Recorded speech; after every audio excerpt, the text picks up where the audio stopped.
Welcome to the Endless Party. I'm one of the hosts, Elijah Armstrong. And I'm your other host, Meg Armstrong. Our podcast is dedicated to making life a party by striving to be better people, living by good values and strong principles. So let's jump in. Hello, everybody, and welcome back to the Endless Party. Welcome back, everybody. We're glad you're here as always. Yes, of course we are. Today is a very, very happy day. Yeah. So, this podcast is inspired by a day that we had recently.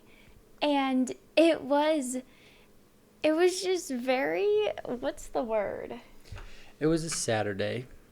It was just and a it was weekend. Wild.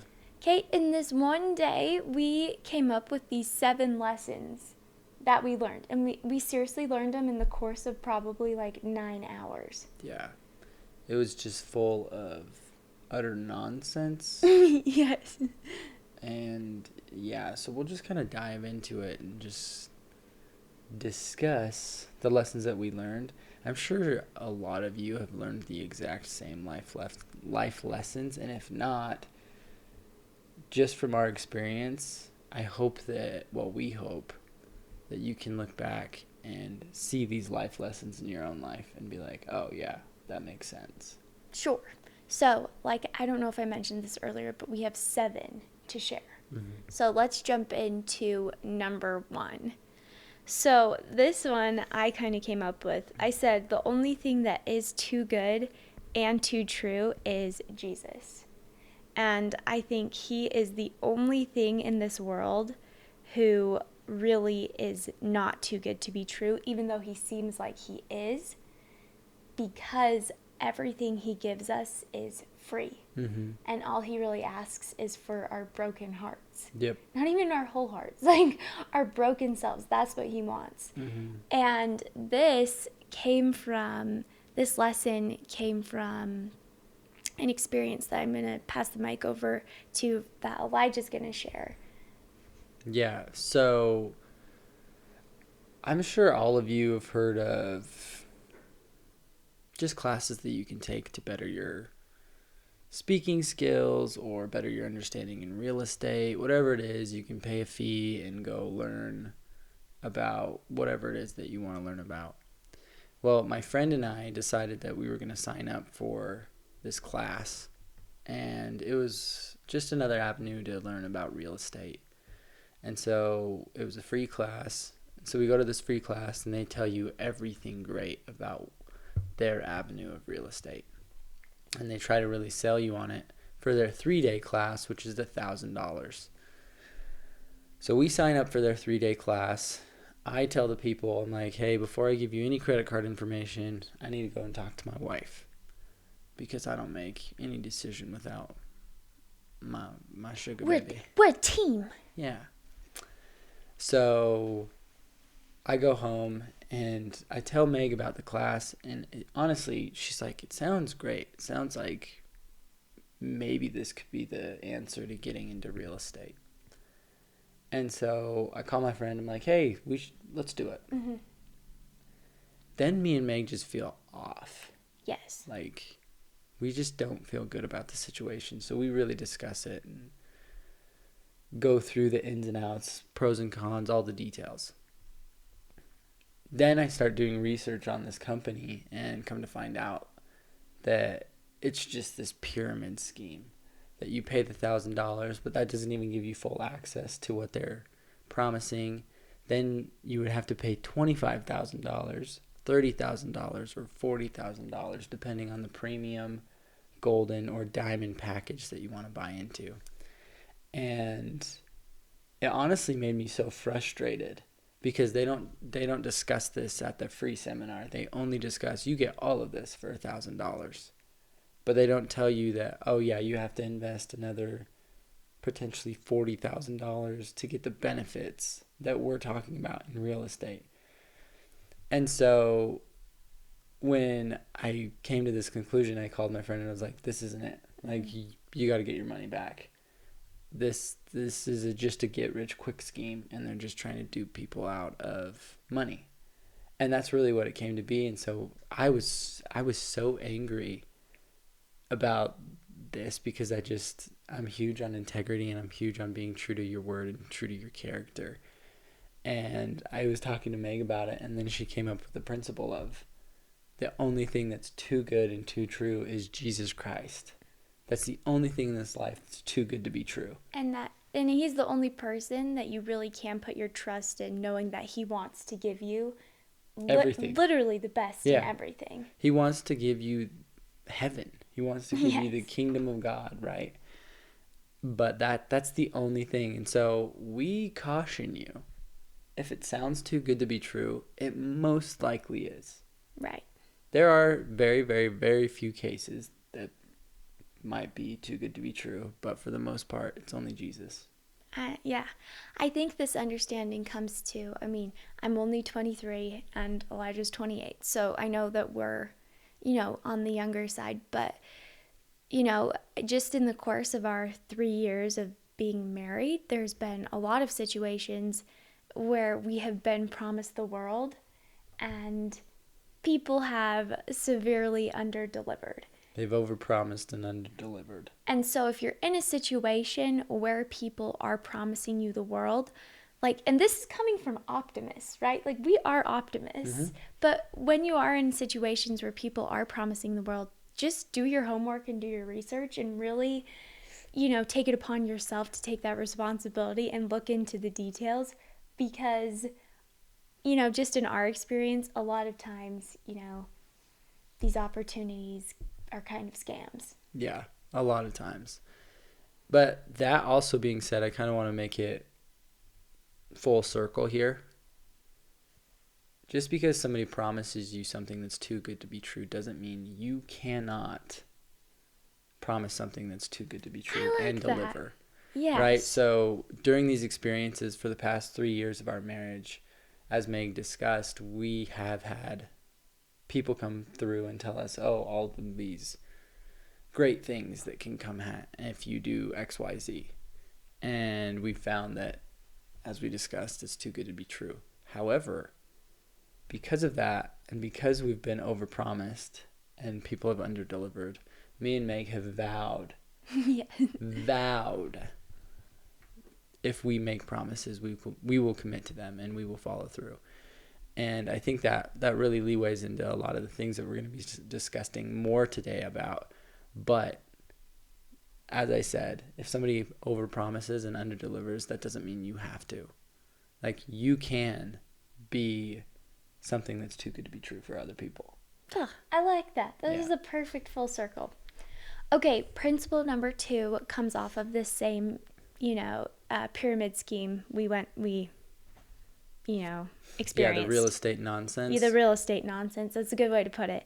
The second one is trust your gut. Yeah. And I think that you can rely on your conscience, especially when you're pursuing truth and values that foster integrity. Right. It's interesting because so many people call it your conscience, the Holy Spirit, the light of Christ, whatever it is to you, it doesn't matter. You can trust it. That little tiny voice in the back of your head that tells you what's good and what's bad. That this experience has really taught us that, because me and Meg just felt this sense of anxiety, just this anxious feeling, and I almost tried to talk myself into it more so, and luckily I have a sweet wife, so we were able to discuss everything just openly and honestly, the good and the bad. And then I did my own research. So I think that's what's kind of cool is when your conscience is telling you what you should and shouldn't do, you can put in your due diligence and do research for yourself to solidify what it's telling you. Or you can just be smart enough to trust it on the first feeling. Right. Something I like that we were discussing is God is okay if we ask why. Yes. In fact, he wants us to. And he wants us to be able to come to our own conclusions and to seek out our own truths. And so if you're in a situation or you're having an experience where you have that, anxiety or feelings that aren't good, you can turn to God and you can ask him, for that clarity. I will say, though, too, with every decision that we've made that has come from on high, there is this sense of peace. And there's this sense of just moral like rightness, and you can't deny it. And so when you are feeling those feelings of doubt and anxiety, a lot of times I think it's God warning you to, take a bigger look at the picture that you're in or seek him out. I think it's 2 Timothy, I don't know the exact verse, but it says, "For God has not given us the spirit of fear, but of power and of love and of sound mind." And that's what we're talking about. Like, God is never going to give you this feeling of anxiousness or fear or doubt. If that feeling does come, that's when you know that either what you are pursuing or what you are doing is wrong. You will have this overwhelming sense of peace when you make the right decision. And I will say, what's the quote? Sometimes the right choice and the hard choice are the same choice. Yes. Or something along those lines. I think it's, may we always choose the harder right instead of the easier wrong. Yeah. Or Abraham Lincoln let us know that right makes might. Yes. So in essence, what we're saying is you're going to have the feeling of peace and comfort when you make the right choice, even if it is the hard and difficult choice. Yes. Okay. I'm really glad you clarified that, because I wanted to jump on this too. And when you are making these right choices, that doesn't mean it's like the perfect, easy route. In fact, Elijah and I have noticed when we make the right choices, normally it comes with a fair share of responsibility and difficulty, but there's peace in knowing we're pursuing the right things. And I think it's important, in order to trust your gut, you have to be able to trust yourself. And how do you trust yourself? Well, you work on yourself and you become that person you can trust. Yeah. And something that Elijah and I have really tried to work on is to incorporate really strong values into our lives. So when we're making these hard decisions, what's really cool is we can fall back onto the values that we have set as the standard for our life. So, is this decision reflecting our values of integrity, of honesty, of, compassion? Is it aligning with, the direction that we want to be, moving towards? And I think that's a really cool thing to fall back on too. Yeah, I would agree. It's interesting because we're actually going to do a podcast eventually on Zig Ziglar in one of his books. But one of the things that he talks about over and over again in his speeches is that you have to be before you can do, right? And so, as Meg was discussing, we can fall back on those principles. So when we do have that anxious feeling in our gut, we can be able to see, okay, are we following through with integrity? Are these business ventures following through with integrity? Is this honest? Are they lining up with what I am striving to be? And so I like what Zig Ziglar says, is because you have to be before you can do. And so if you want to do the right thing, you have to be the right person, right? If you want to be able to make the hard decisions that are the right decisions, you yourself have to be the right type of person to make those decisions. I like that. Okay, principle number 3 that we learned from this weekend is, if what you are pursuing is taking time, then you're doing something right. Yeah. In this world, there are thousands of people who are trying to get you to buy into these get quick rich schemes.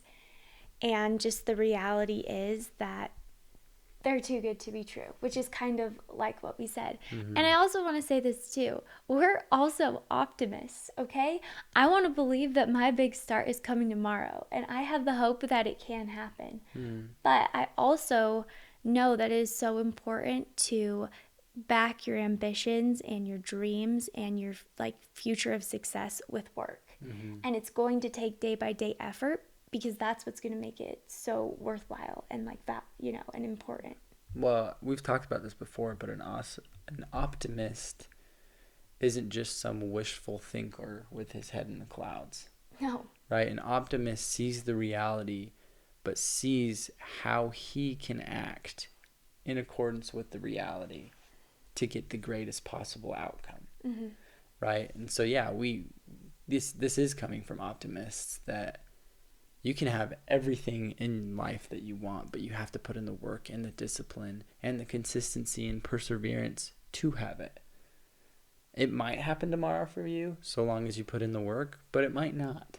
But I guarantee that it will happen. It's actually interesting. There's another quote that reads, if the road you are currently walking on is clear and paved, you're probably on somebody else's road. That's cool. Because your road, it's like that Robert Frost poem, so I'm kind of intertwining multiple quotes and poems here, but the Robert Frost poem that everybody knows really well, and it's, I've taken the road less traveled by, and that has made all the difference. Right. And so the road to success is all uphill.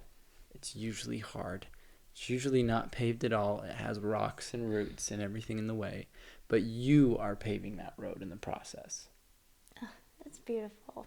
Thanks. I think too, the quote we all hear all the time is, great things take time. Mm-hmm. And my question to you guys to think through this is, would you rather spend 5 years pursuing 50 different get rich quick schemes, or would you rather pursue, one dream or passion that you believe in, but it's going to take time and you're going to have to work on it every day for 5 years? Well, I think that's what makes everything great in this life worthwhile. I mean, we've talked about this before, even in parenting, in athletics and everything, right? It's all good things take time. Yes. So be patient with yourself, and be patient and believe that what you are pursuing is worth it, and that it will get the outcome that you desire at the end of the day. Okay, number 4. These next 2, 4 and 5 are about friendship. Mm-hmm. Elijah and I recently have been really discussing friendship. And we've been really, taking time to kind of decipher what kind of friends we want to be, and also who we want to befriend. So number 4 is, be the friend that you would want to be friends with. I actually have this friend, and one thing I love about her is she's very dependable. Mm-hmm. And if I say, hey, if we make a commitment and we plan something, she always shows up to that commitment. Mm-hmm. And she's also usually pretty punctual too. And I think that's a beautiful quality. Like, if you make a commitment, show up to that commitment. Yeah, I would agree. I think which Proverbs was it? Proverbs 18:24, it says, a man that hath friends must show himself friendly. And it goes back to that idea that it's like, you have to be before you can do. Mm-hmm. If you want a friend, be a friend. And what's so cool is one of Meg's friends that is absolutely dependable. It just makes us realize, one of the qualities that we want to have in our own selves, and just kind of goes back to that quote that Meg even said right at the beginning of this. Be the friend that you want to be friends with. And it has made us reevaluate the type of people we want to associate with. Because we do want to be dependable. We do want to be committed. We do want to be disciplined. We do want to be perseverant. And we want to make sure we are associating with the people that have all those qualities as well, because we also know that you become those who you associate with. Yes. And I feel like in the back of all of our heads, we think, well, that's just not true of me. I can be strong, and I can hang out with these people, and I won't fall into any of their bad habits because I'll be super aware. Okay, I'm telling you, it's not true. It isn't true. It isn't true. And all the self-help book authors and all the people who we admire, all of them say the same thing, and they say, watch your friends. Mm-hmm. And they tell you that it's like better to be lonely than to have bad friends. Yeah, it's better to eat alone than to eat with gossipy demons. the demons, The bad friends. which totally piggybacks into principle 5, which I said it's better to be alone than to have bad friends, but one good friend can make up the difference of 10 bad ones. So another story, I have this other friend, and she is like this beautiful, positive person. And for a little while there, actually, I was kind of feeling super lonely, just because Elijah and I kind of chose that, we wanted to see our life going in a certain direction. And because of that, I felt like I had to. You kind of have to get rid of bad friends. And the thing is, it wasn't like we just blatantly like got rid of these people. They kind of like chose to leave us, is what honestly happened. Anyways, so we were just living our lives, and we started to realize like we weren't getting invited to things and we weren't being included. We've come to the conclusion that it was okay. But I think for me, Elijah was probably stronger than I was. But for me, it kind of hurt at the time because, I'm a social person. I like having friends. I like doing things. Anyways, and I just felt like I wasn't very supported. But I had this one friend who, we got to go to the park one day together, and we just got to talk about life, and we got to just spend some good time together. And that one interaction was something that is going to like keep me boosted for probably like a month or two. It was just so positive. And so I was like, wow, like even only getting to spend 1 hour with this one good friend made up all the difference, of like having 10 bad ones. I don't know if that made sense. No, it makes total sense. She filled that void of like needing, friendship. And it was just one of her. Yeah. Well, it's interesting because one of the quotes that we've recently kind of reread through all the self-help books that we've read, as well as just speeches that we've heard, is the extra mile is always lonely. And you will have to go through this experience where you do cut friends and maybe even family members out of your life because they are holding you back and they are toxic and they do not bring the best out of you. In fact, they try to pull you back and hold you down. And here's the reality of the situation. What Meg was just experiencing and speaking through is that when you do go on the extra mile to success, it is incredibly lonely, but tears will be shed by yourself and by those that you left behind, because you do care about these people. You do wish that they wanted the best for themselves and for you, and then they got the best out of life, right? But you have to make the decision whether or not you are okay with staying behind. And for us, it wasn't worth it. We want the best this life has to offer, not only for ourselves, but also for our kids and for our family. And so that does mean that you have to make the right decision that is also the hardest decision to make. And you have to progress and you have to move forward. But I promise you, on that extra mile to success, you will find friends that are worth it. You will find the friends that do help bring out the best in you, that do help you push to bigger and better things. But you will be incredibly lonely for a period of time because you do have to make that hard decision and leave others behind. But know you're doing something right when you are in that period. Yeah. And the friends will come.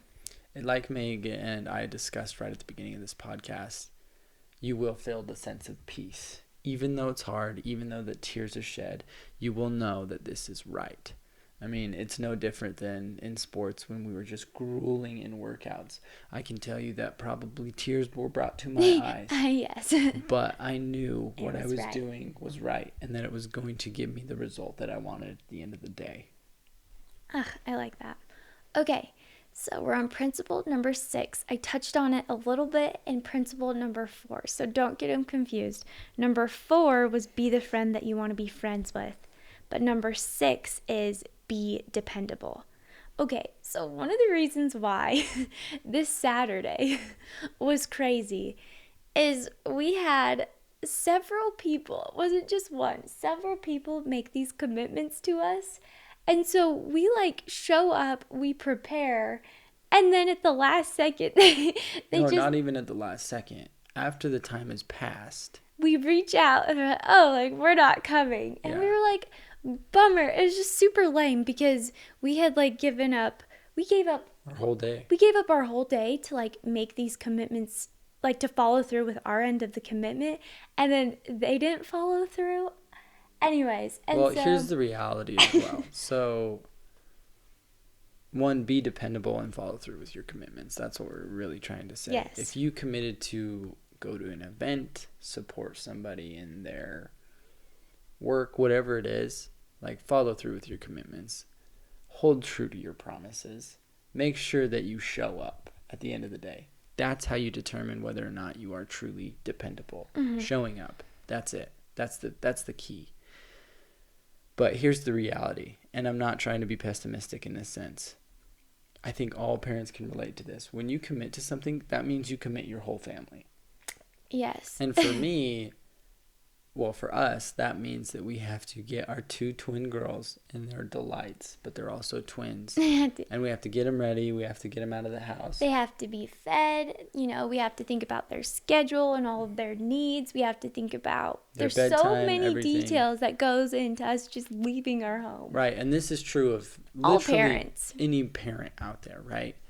And so when you do commit, it's like, okay, what am I committing to? I'm committing to getting my little girls ready, getting myself ready, making sure Meg has everything that she needs, XYZ is all checked, right? And then we go. And so when other people all of a sudden bail at not only the last second after the event has started, We're like, we just gave up so much time. right? And so it just goes back to this. It's just be dependable. Yes. Show up at the end of the day. And that's something Elijah and I are trying to be really good at. If we say we're going to be there, We're we're gonna be there. there. And we try to be there Especially on this time. summer, we've really, really tried to follow through with our commitments, and I'm sure we have fallen short. I know we By have. all means, We're trying to be things better. come up.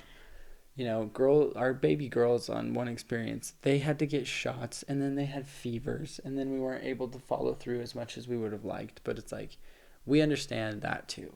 Life happens. Yes. And so give yourself some grace, and especially give other people some grace, because they deserve it at the end of the day. I think being dependable actually starts, at the beginning of that interaction. So if somebody says, hey, like, do you think you could make it?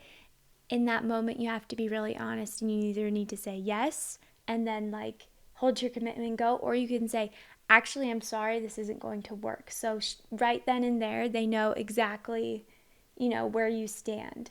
Well, or you can also be very honest and say, hey, I actually can't give you a decision right this second. Let me talk about it with my spouse. Or would you be okay? You could even have a conversation with them. Hey, are you going to this thing for certain? Right. Are you going to be there? 100%. Like, there's no doubt in your mind that you're going to be there. Or you can even take it another step further and just say, hey, if I don't come, are you still going to go? Mm-hmm. Because that would even help you make the decision, be like, because I don't want you to show up and me not be able to make it. Right. There's a lot of ways. A lot of ways. It's just communication at the end of the day. And like we said, we're really working on this. We're trying to be still dependable with, the factor of our babies. So Mm-hmm. I think everyone can work on it, but this is something that I think we're really trying to do too. Yeah, we're just trying to implement it. Yes. Okay, this is my last principle. Not mine. Our last principle, and I really like it. And it's rarely your kids are the ones having a bad day. And so if they're acting rough or hard, I think you should first take a look inside of yourself and see what kind of day you're creating as the parent. Mm-hmm. So let me give the disclaimer though first too. I'm a mom. I have my 2 kids. So I definitely know that some days are just off. You can be the perfect, not the perfect, but a really great mom. And your babies can just be having a hard day. Sometimes they're sick. Sometimes they're getting teeth. Sometimes there are, environmental factors that make them Definitely have harder days. I will say though, I think the harder thing to do though is to, if your kids seem more stressful or more rough that day, the harder thing to do is to, have some self like introspection and be like, wait, I'm feeling stressed today. I'm having a rough day. And I've noticed if I'm having a rough day, then B and Winnie are 100% having a rough day. And it can come back to me. It's like, I can't really blame my 10-month-old for how I'm acting today. They're having a bad day. No, I'm the one making the bad day. Right. It's interesting because this stems all back to that dependability, right? So the whole weekend, we really strived to be dependable to the people that we made commitments to. And then all of a sudden, people didn't follow through. And so it made us so frustrated and angry. And like I said, we shouldn't have gotten mad because everybody deserves a little grace. Because I deserve a little grace. So I need to be able to give that to other people. It just felt like everyone was liars. It was just so annoying. Anyways, because of that, we were angry and frustrated. And we had to rush dinner. And we had to just quickly give our girls baths. And so all of a sudden then we're angry at our girls because they're upset and tired and mad and all the things. And but everyone's just going through it. Right. But because of that, that's when me and Meg realized, oh, that's not on them. That's not on them. We actually put them through this ringer of a day. And so we had to reevaluate and realize that they're not having a bad day. We were having a bad day.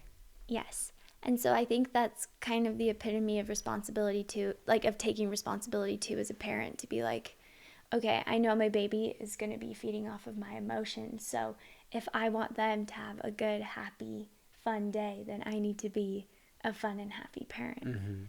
And that kind of happened yesterday. I kind of did this experiment where I could have chosen to be really stressed out and, kind of negative about what I was, going through. But instead I decided, I'm going to see if this principle holds true. And I'm going to try to create a really nice, stress-free day with my baby. So I took the time to be with them, and I took them on outings, and I read to them, and I played with them, and I told them just how amazing and, wonderful I thought they were. And I will tell you this too, normally by the end of the night, they're kind of done. They're ready for bed. We're ready for them to get to bed. We've been together 10 hours. They were delights. They were so chill and nice. And I was like, oh my goodness, what a lesson. So today, as I'm, thinking about this too, I'm going to try to implement the same things because, everyone likes nice babies, and, happy babies definitely like their nice parents. So those are the 7 principles that we learned from one crazy weekend. Yes. We're so thankful that you guys are here today. And we hope you enjoyed this episode. So, and if you did, please leave a comment because we really would love to hear from you. Please leave a comment. Make sure you subscribe. But also, if there's any principles that you learned from your weekend, let us know. Let us know because we would love to hear from you. Okay. Till next time, friends. Peace.